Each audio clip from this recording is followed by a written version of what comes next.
Okay, I don't care that this is editing right now. I'm continuing. We're just barely over half of this done. Year 1 complete.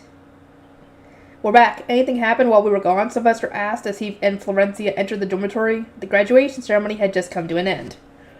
The graduating students were still in the hall. They were loath to say farewell to their friends, and many were busy introducing people to their parents. At least that was the explanation I received from an exhausted-looking Sylvester. I gulped. My blessing had no doubt had some sort of consequence, and he was well aware of who the culprit was. Ferdinand stepped forward with as flat of an expression as always. Nothing happened at all, Ehrenfest. His body partially hid me from Sylvester, and I used this opportunity to scoot completely behind him. Incidentally, how was the graduation ceremony? Did anything of note happen? Yeah, I'll tell you all about it. Come to my room. You too, Rosemine. I greatly appreciate the invitation, but as a humble young girl, I am unfortunately not allowed up on the second floor where the boys stay. She's not wrong. She's not wrong. That's what the rules. Sylvester's brow twitched with anger at my uncouth attempt to escape. This is an order, he grunted. Florencia, who was standing next to him, smiled softly and attempted to reassure me that everything would be fine since she would be coming with us. There truly was no hope of escaping. Sylvester flourished his cape as he turned to head to his room. I slumped my shoulders and followed after him. Our retainers weren't allowed to enter the Archduke's room with us, meaning it was just the Archduke couple, Ferdinand, and me. Karsten and Eckert were standing guard outside the door. We were all watching the second Prince and Klassenberg's Archduke candidate walk into the room when suddenly a blessing flew in from nowhere, he began. The light of the blessing had apparently rained down upon them, but nobody could tell where it had come from. The audience had immediately begun to stir, with many asking whether the High Bishop of the Sovereign Temple was responsible. Nope. The other High Bishop was! The commotion persisted until the Sovereign High Bishop himself raised his hands, demanding silence. He then declared that the blessing was not from him, but from the gods. That they had blessed Eglintine's coming of age and wedding. Wait, Lady Eglantine, not both of them? The light was clearly focused on her, Florencia said. It gave the impression that Lady Eglantine had been chosen, with Prince Anastasia simply being blessed alongside her. That didn't make sense. I had prayed for both their happiness. Then I suppose I have nothing to do with it, I mused aloud. They almost certainly happened because Lady Eglantine is truly loved by the gods. I decided to persist as having literally been the blessing of the gods, only for Ferdinand to rub his temples and glare at me. Your blessings, when given unconsciously, are swayed heavily by your emotions. It would not be at all strange for it to have prioritized her. Do you just not recall how extensively you practiced for Charlotte's baptism? Eep. I had desperately practiced so that my blessings would look similar to those of the other children, so I couldn't argue with that. It only made sense that me liking Eglantine more would have impacted the blessing. Anyway, everyone's treating it like a blessing from the gods, so don't mess that up. Keep all this to yourselves, Sylvester said. Did anyone else see it? The students who remained, yes. I ordered their silence. Now that the High Bishop of the Sovereign Temple has recognized it as a blessing from the gods, attempting to claim it as Rosemine's would only lead to mockery. So if we must resort to lies to assist her reputation. If nobody said anything before we all returned to the duchy, then by next winter everyone would have accepted it as a blessing of the gods. Lady Eglantine being loved by the gods is a good cover story, but we still need to know the details, Sylvester said wearily. Tell me what happened before and after the blessing. Which god did you even pray to? Alter, that wasn't an easy question to answer, since I hadn't actually been praying this time. I just wished for Prince Anastasius and Lady Eglantine to be happy. I don't think of any god in particular, nor did I speak to any words of prayer. Sylvester looked at me doubtfully, and then turned to Ferdinand. She speaks the truth. Had she begun a normal prayer, I would have stopped her before the blessing was able to fly away. Oh my, what were you doing at the time, Rosemine? Florencia asked in a soothing voice. Feeling a bit calmer, I explained that I had been watching Angelica's sword dance and Eglantine's dedication whirl as a video camera magic tool. Show me, Sylvester said. I'd never seen a magic tool that can record things like that. Ferdinand shook his head. There's still much we need to discuss, Sylvester. This takes priority. The recording might contain some useful clues. Ferdinand muttered something about not buying that, but nonetheless opened the door and instructed for Eckert to retrieve the magic tool. Once it was here, I started playing the whirling video in question. Now this is cool, Sylvester remarked. It uses an absurd quantity of mana, Ferdinand warned. It is not to be used lightly. This dedication whirl was truly splendid, and I am glad to have the opportunity to see it once more, Florencia said, having felt that this year's dedication whirl and Eglantine's whirling in particular had been marvelous. I looked up at her, feeling happy myself. Lady Eglantine is something else, isn't she? Especially the part where they go like, I vow that I shall pray to thee, gods of nature. I shall thank you. Rosemine, were you perhaps singing to yourself at the time of your impromptu blessing? Ferdinand asked. Yes, this tool doesn't record or play back of sound, so I added some myself. Why is that? Ferdinand rubbed his temples. That would be what caused the blessing. What would... A dedication world song. What else? It is part of the offering to the gods. The song you played for Leidenschaft at your debut became a blessing as well. There's nothing unusual that a song crafted in old languages for the gods would have such a result. It would be quite unusual for anyone else, but this happens surprisingly often with you. Upon hearing that one man's miracle was my daily life, Sylvester gave Ferdinand a thoroughly troubled look. How can we stop her? Do not ask me. It is impossible to control when Rosemine feels compelled to bless someone. I know that I need to be careful when whirling my heart out in my instructor's direction, but I didn't think that something as simple as humming would result in a blessing, I murmured. Even I'm surprised. All those gathered cradled their heads at how abnormal I was. I just realized something even worse. Rosemine already has her staff, Ferdinand said with a deep grimace. I looked at Sylvester, unsure of what was being implied, only to see that he was equally as confused. Ferdinand frowned even harder. Do you not recall why one absorbs the divine will into themselves and creates a staff? To make mana easier to control, to help prayer reach the gods and the divine protection to... Ah! Sylvester stopped mid-sentence and cradled his head. It seemed that my staff was making my prayers reach the gods much more easily than before. We are not going to find any solutions to this, Miss mulling over the situation. We need to prioritize thinking about other things. Is there something more important than this, I asked? Yeah, well, we had a lot of people coming to us at the Interduchy tournament and the graduation ceremony asking who our first-in-class trendsetter / saint is engaged to. We managed to sidestep the situation for now, since they were all from lower-ranking duchies, but we need to get your engagement in order before higher-ranking duchies come knocking. Oh, in other words, I'm quite super popular with the boys. Sort of. Your mana capacity and everything else is popular with the other duchies to get close to Ehrenfest and all that. So, yeah, sort of. If you want to think you're popular with the boys, think you're popular with the boys. Whatever. Do not get excited about those troublesome matters, fool. So, what did you tell them, Sylvester? Naturally, I said that she has someone waiting for her in Ehrenfest. I hinted that she'd be settling with Wilfrid this winter, and I said that I'd be announcing her engagement at the Archduke Conference. A suitable answer. We cannot allow Rosemine to be taken, not only due to the mana shortage, but because I cannot envision her surviving in another duchy where she needs to remain proper at all times. She's a dangerous gremlin who is a headache to deal with, mentally unstable, and untrained in the ways of mana control. Gremlin? You're really going to throw out an insult like that, Ferdinand? He was pretty much right on every sense, but I had no room to argue, but I could at least protest the choice of words. Florencia gave a troubled smile and shook her head. Rosemine, please focus on the fact that the details of your marriage are being discussed here. Well, I was adopted because of my profitable ideas in mana, and has it not always been the case that I am to be thrust into an arranged marriage to benefit our duchy? I am fine with marrying anyone as long as I'm granted full access to the library. You have taken exactly the same position as Angelica, Ferdinand said. What a terrifying combination. Wow, he's right. But wait, does that make me a waste of beauty too? You know, in terms of compatible mana capacities and controlling Rosemine, Ferdinand is actually our best choice here, Sylvester mused. Do not be foolish, Ferdinand shot back. Yeah, Rosemine's gonna agree on this one. Opened my mouth to say, would you hate marrying me that much? But then promptly swallowed my words. Ferdinand was wearing such a deadly serious expression that it was almost scary. That would remove the possibility of one of your children becoming the next Archduke, he explained. It's not something to joke about. What do you mean? Ferdinand sighed. There are at present 5 people in Ehrenfest considered to be candidates for the Archducal seat.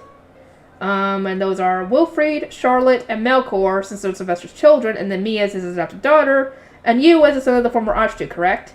Correct. Bonifacius is technically also a candidate, but given his age, and the fact that he has already retired, he has left this nobility's collective mind in this regard. Grandfather was the son of an Archduke, too. Wilfrid has a stain on his reputation from entering the Ivory Tower. Charlotte, as a woman, must marry an Archduke candidate from another duchy. Melchior has not yet been baptized, and my being ostracized by Veronica means I lack a proper support network. You, on the other hand, are the center of various trends sweeping Ehrenfest, and your mana surpasses almost all others. From an objective standpoint, Is it not obvious who is best suited to become the next Archduke? But I used to be a commoner, was what I wanted to say, but Ferdinand interrupted me to continue.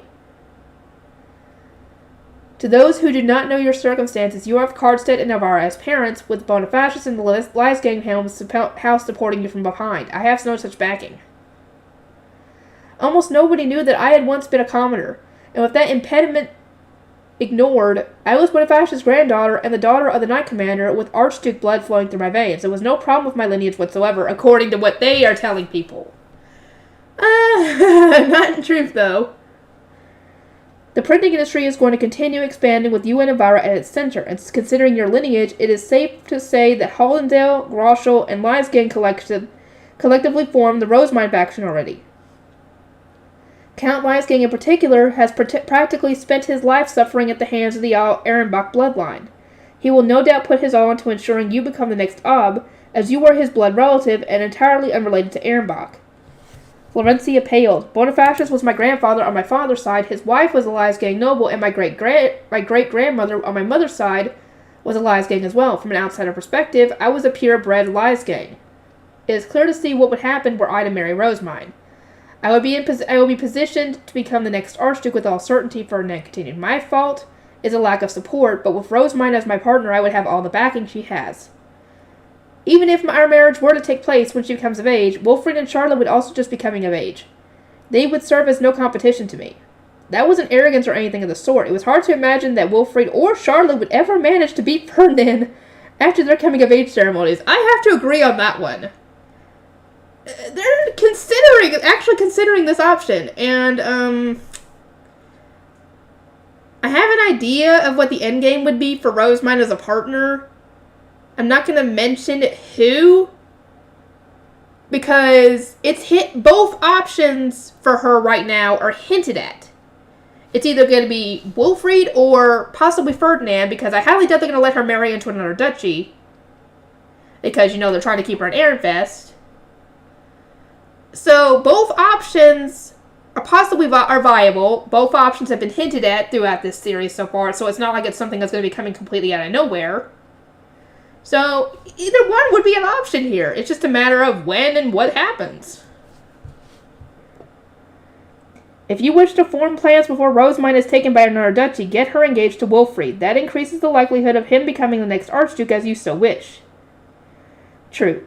Alright, Ferdinand, if we're gonna make Rosemine get engaged to Ferdinand, are you gonna get engaged to... No! Why? Why are you doing this? Why are you having that's Charlotte's uncle. I know that's, as long as they're not complete blood siblings, you're good. Like, your half-siblings, you can still do that, but still...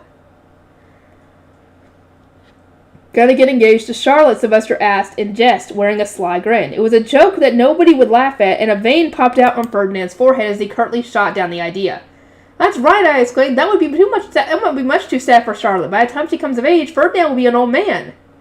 The only husband I'd accept for her is a kind young man who would treat her right, not a grouch like Ferdinand. Oh, say that again.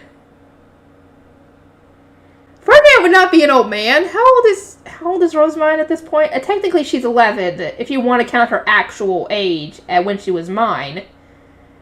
And if I remember correctly, when we were introduced to him, I think she was 7, and I think he was 20. So it would be a 13-year age difference. Technically 12? I don't know anymore. It's a big age difference. Despite my agreeing with his position, my support only angered Ferdinand further. Well, it's the way you put it, dude.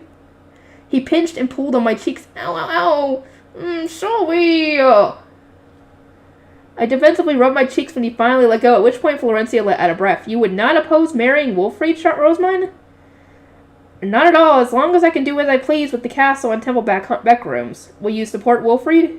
I shall do what I can, I replied. I needed the Archduke to get a grip so that I could manage my libraries in peace.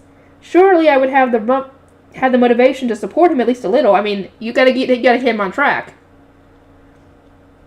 And yet Ferdinand scoffed at my resolve. Florencia, it is unwise to expect that from Rosemine, he said. Rather, you should worry about whether Wilfrid will be able to keep a firm hold on Rosemine's reins. Do you think I'm a wild horse or something? Considering the impact you have on your surroundings, a wild horse would be much easier to control. True. Florencia watched our sharp exchange with a conflicted smile. Sylvester, who had at some point fallen into thought, abruptly looked up. If we're all in agreement here, I'll announce Rosamund's engagement to Wilfrid to all the Ehrenfest nobles during the spring feast. Then do the same to those of the other duchies at the Archduke Conference, alright? Understood, I said. Please do tell Wilfrid about this as well, though. Yeah, he needs to know. He's the freaking groom in all this. And so the meeting came to a close. Upon my return to my room, I received get-well letters from Eglantine and Anastasius. Eglantine said that she had wanted me to bless her during the graduation ceremony since it was by my word that Anastasius had made his move, and settled things the best way possible for her. Is this her probing about the blessing? She also mentioned that the hairpins and Rensham had proven highly popular, such that even her grandfather and Ob Klassenberg were interested in them, and that she had spoken positively with Ob Ehrenfest at the Interduchy tournament. Sylvester came back exhausted, but if the Obs of Greater Duchies were happy about their exchange, it was probably worth all the suffering. I wrote a reply in which I expressed my deep regret at having missed her dedication whirl, and then read my letter from Anastasius. He was about 50% criticism about me being so absurdly weak that I had fallen ill during some of the most important inter ceremonies of the year. My response went as follows. I deeply apologize for my ill health. If possible, I would have liked to attend. I'm told that you were blessed by everyone during the graduation ceremony. I would have liked to bless the both of you as well.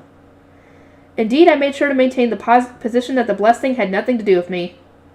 Once my replies were done, I moved on to writing a letter of apology and thanks to Hannelore, who had sent her well wishes during the Interduchy tournament.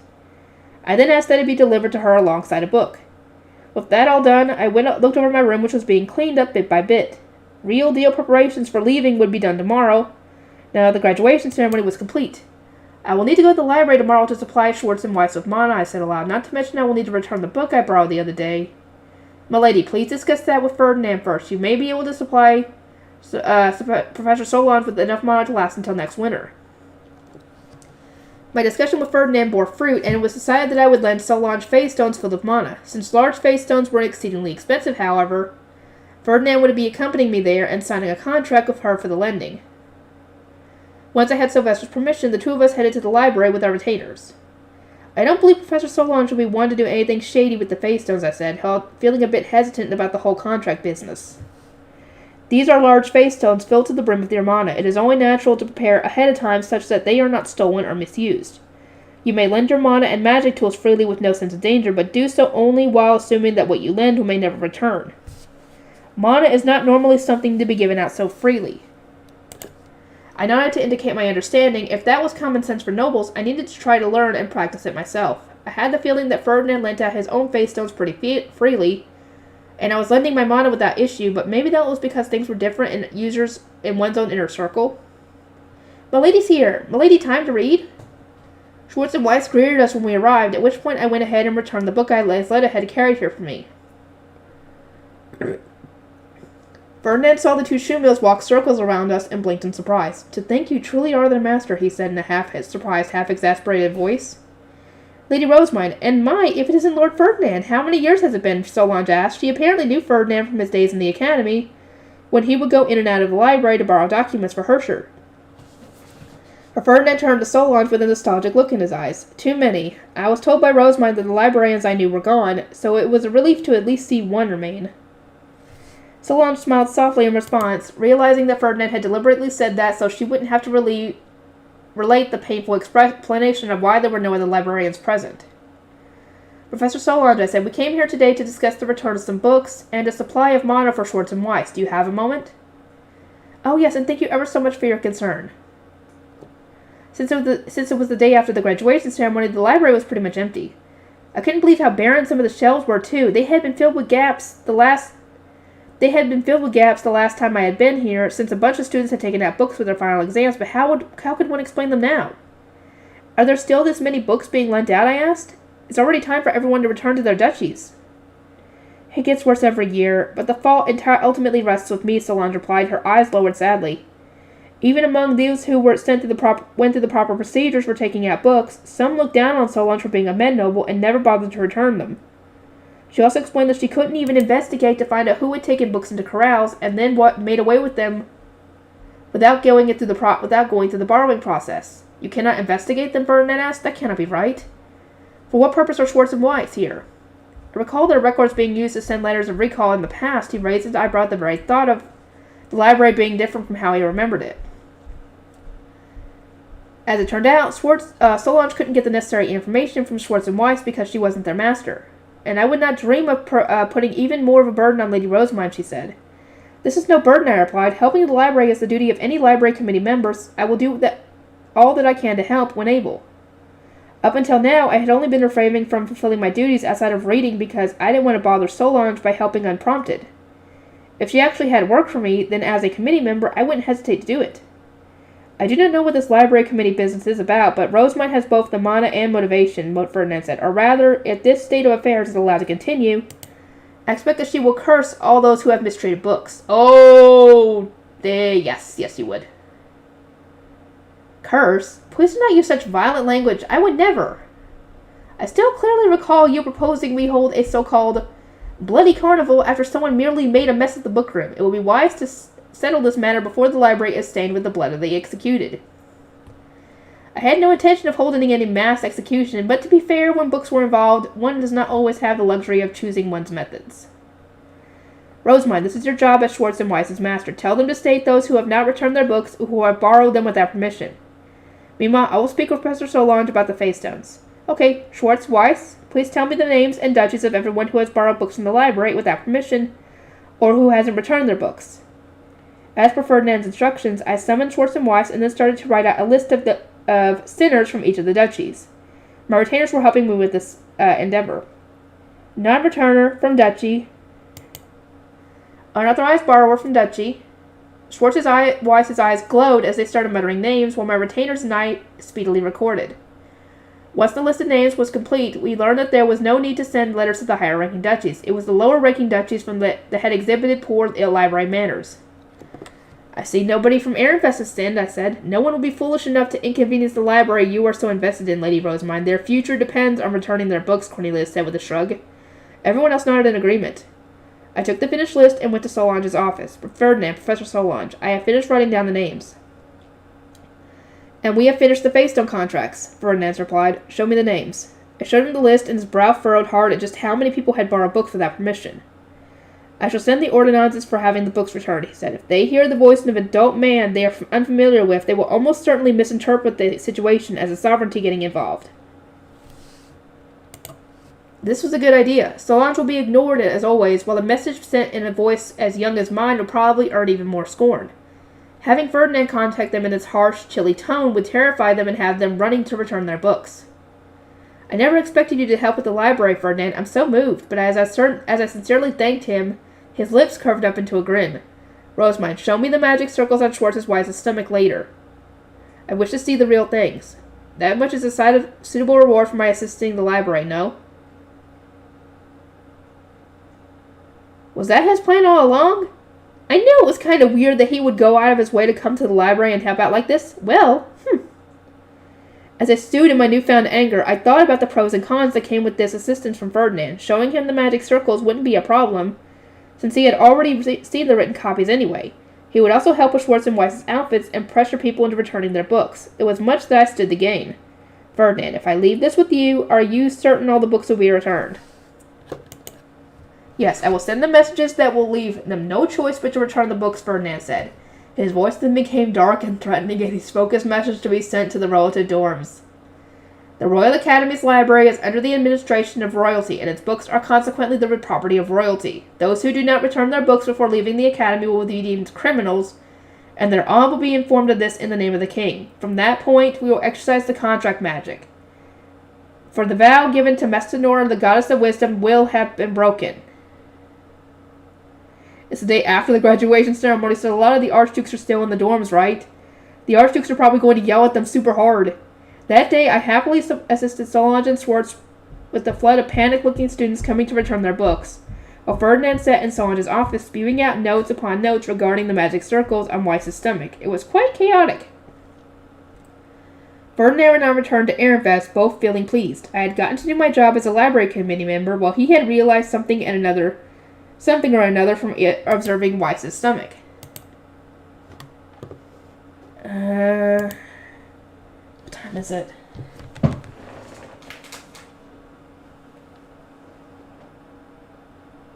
Oh, I don't have time. I want to continue, though. I'll see you guys in the next one. This is going to be a short one.